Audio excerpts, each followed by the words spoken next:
தலைவர் அவர்களே, கட்டுரை சமர்ப்பிக்கின்றவர்கள் ஒருவரும் வரவில்லை. மிக சொற்பமாக குழுமையில் இருக்கின்ற அறிஞர் பெருமக்களே, உங்கள் அனைவருக்கும் எனது அன்பு கலந்த வணக்கத்தை மறுக்கன் தெரிவித்துக் கொள்கின்றேன்.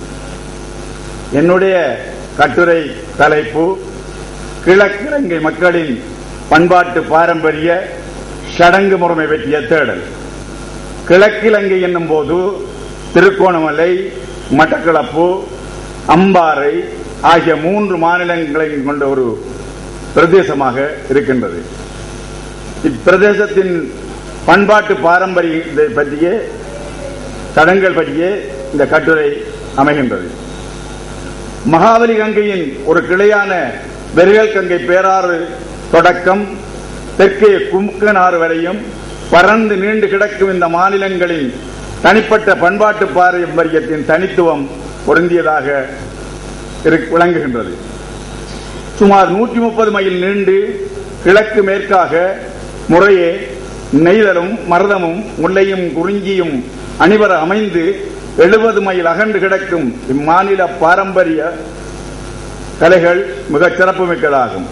இதன் கண் சேரநாட்டு பண்பாடு, இந்து சமய பண்பாடு, சமய சமரச பண்பாடு, சாதி பண்பாடு, தொழிற்பண்பாடு, ஒழுக்கமுறை பண்பாடு, நாட்டுப்பாடல் பண்பாடு, வடசேரி தென்சேரி பண்பாடு, சாதி பண்பாடு, பொருளாதார சட்டத்திட்ட கலை இலக்கிய பண்பாடு என்பன பல்வேறு கோணங்களில் கட்டுரை அமைகின்றது. இப்பண்பாட்டு பாரம்பரியத்திற்கு தமிழ்நாட்டு தமிழர் தொடர்பு, யாழ்ப்பாண தமிழர் தொடர்புகளும், இஸ்லாமியர், சிங்களவர், போர்த்துகேயர், ஒல்லாந்தர் ஆகியோர் தொடர்புகளும் உள்வாங்கப்பட்டுள்ளன.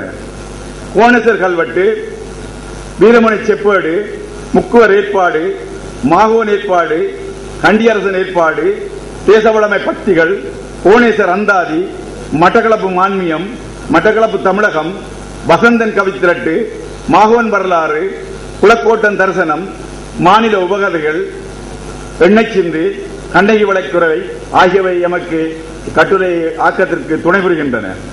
சமூக பண்பாட்டிலே பிறப்பு தொடக்கம் இறப்பு வரை பல தனித்துவமான பண்பாடுகள் எம்முடன் உண்டு. எண்ணெய் சிந்து, கண்ணகி காவிய முதலியவற்றிலிருந்து இவற்றை நாம் தெரிந்து கொள்ளலாம்.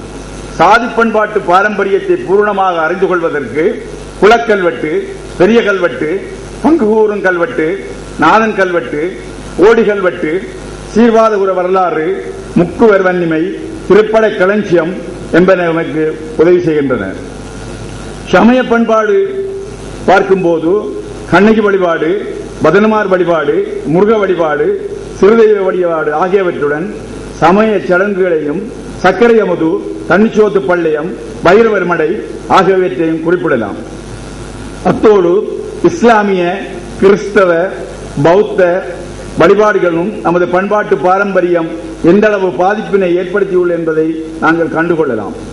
சமய சமரச மனப்பான்மை உள்ளவர்களாக நாம் இருப்பதற்கு காரணம் வேதாந்த வழிமுறைகளை கொண்ட ஸ்ரீ ராமகிருஷ்ணனுடைய போதனையை என கருதலாம். ஒழுக்கமுறை பண்பாட்டிலே சாதி சமய பழக்க வழக்கங்கள், தனித்துவ அனுஷ்டானங்கள் என்பன அடங்குகின்றன. எமது பண்பாட்டு பாரம்பரியத்தில் சகுனம் பார்த்தல், சாத்திரம் கேட்டல், கண்ணூறு கழித்தல் என்பன சிறப்பிடம் பெறுகின்றன. சோதிடம், மாந்திரியம், வசியம், வைத்தியம், மனையடி சாஸ்திரம் முதலானவை நமது பண்பாட்டு பாரம்பரியங்களுக்கென்று சில வரையறைகளை தந்திருக்கின்றன. திருமண வீட்டிலே மாப்பிள்ளைக்கு கொடுக்கும் சீதன முறைகள் என ஏனைய நாட்டு பாரம்பரியங்களில் இருந்து முற்றிலும் வேறானது. பெண்ணுக்கு தனியாக அன்றி மாப்பிள்ளைக்கு சேர்த்து சீதனம் கொடுக்கப்படுகின்றது. பிள்ளைகள் இல்லாமல் மனைவி இறந்தால் சீதனம் முழுவதும் கணவனுக்கும், பிள்ளைகளை பெற்று மனைவி இறந்தால் சீதன சொத்து பிள்ளைகளுக்கும் சேரும். மனைவியின் கணவனும் திருமண முறிவு டைவோர்ஸ் எடுக்கும் போது சொத்து 2ஆக பிரிவிடுகின்றது.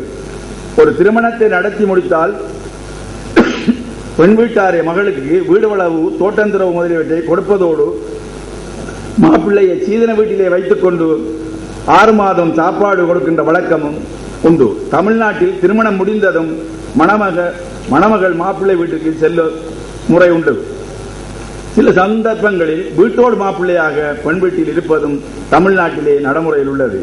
தாய்மாமனை கட்டுவதும் தாய்மாமன் மகனை கட்டுவதும் இங்கே தமிழ்நாட்டிலே மரபாக இருக்கின்றது. எமது நாட்டிலே அத்தானை மாமன் மகனை கட்டுவது மரபாக உள்ளதை நாங்கள் அறியக்கூடியதாக இருக்கின்றது. மேலும் முதற் பிரசவத்தை பெண் வீட்டாரே தமது செலவில் பார்த்தலும் சீதன காணியை முதல் விதைத்து அறுவடை செய்து கொடுத்தலும் இங்குள்ள தனிப்பட்ட பண்பாட்டு பாரம்பரியமாகும். இது முக்குவ பழமைகளிலே மிகவும் தெளிவுபடுத்தப்படுகின்றது. இப்பாரம்பரியம் இங்கு வாழ்கின்ற முஸ்லிம் சகோதரரிடம் உள்ளது. மருமகள் கர்ப்பிணியாக இருக்கும் போது மாமியார் வீட்டார் மச்சாள்மார் கர்ப்பிணிக்கு கொழுக்கட்டை கொண்டு போதல் என்னும் மரபு வழி பாரம்பரியமும், ஆண் குழந்தை பிறக்கும் போது வீட்டுக்கு மேலாலே உலக்கை எறிதலும், பெண் குழந்தை பிறக்கும் போது வீட்டுத்தடி எறிதலும் பாரம்பரியத்தை கொண்டுள்ளதாக இருக்கின்றது. கண்ணூறு நாவூறு காத்தனம் பார்க்கும் மரபுவழி பாரம்பரியம் என்றும் நமது தாய்மாரிடம் உண்டு. குழந்தைகளை மாலை நேரத்திலே வெளியிலே கொண்டு செல்ல மாட்டார்கள். பட்சிகள் எச்சம்படலாம் என்றும் பேசிசாசிகளின் பார்வை ஏற்படலாம் என்பதற்காகவும் கரித்துண்டு ஒன்றை கொண்டு செல்வார்கள். குதிரைலாடம் போன்ற இரும்பை நெருப்பிலே காய்ச்சி நீரை அதிலே தோய்க்கும் போது எழுகின்ற நீர் குழந்தையின் முகத்திலே சீறி அடிக்கும் போது ஏற்படும் உணர்வு ஒளியினால் அந்த கண்ணூறு மாறும் என்று நம்புகின்றனர்.